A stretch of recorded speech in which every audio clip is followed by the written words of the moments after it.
Hi everyone and welcome to codingzest.com.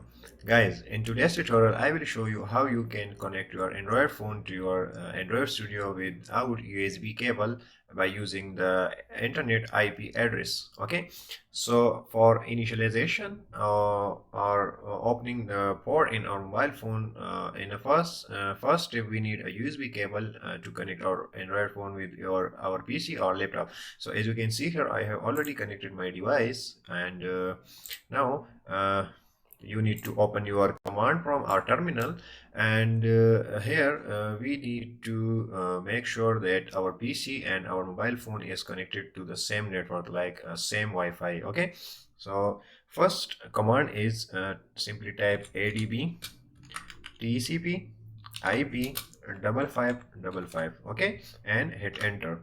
As you can see here, restarting in TCP mode port. Okay, so from here, as you can also connect your mobile phone to your PC, but I will do it from Android Studio terminal.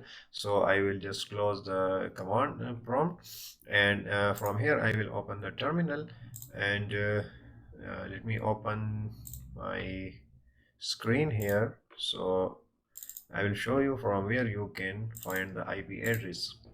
So this is my phone screen, and you need to go to settings and go to about phone.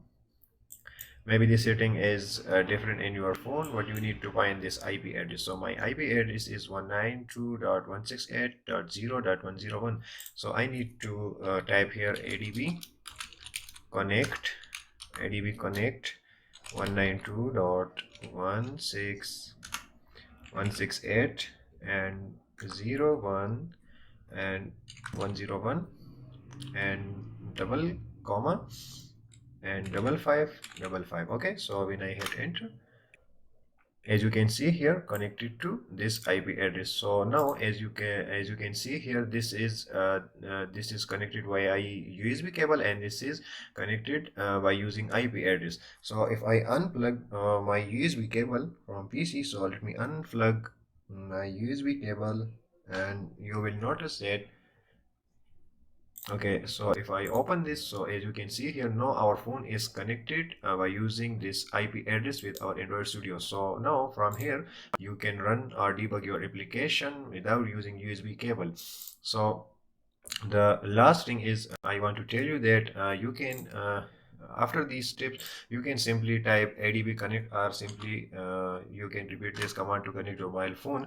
But if somehow your mobile phone battery is drained, or you restarted your phone, so you need to perform the first step of opening the port by by running the command adb tcp ip 5555. Okay, so that's it for this video, guys, and if you like this video, please share this video with your friends. And also, if you are new to my channel, so make sure you are subscribed to my channel, and the bell notification option is on, so you won't miss the upcoming videos.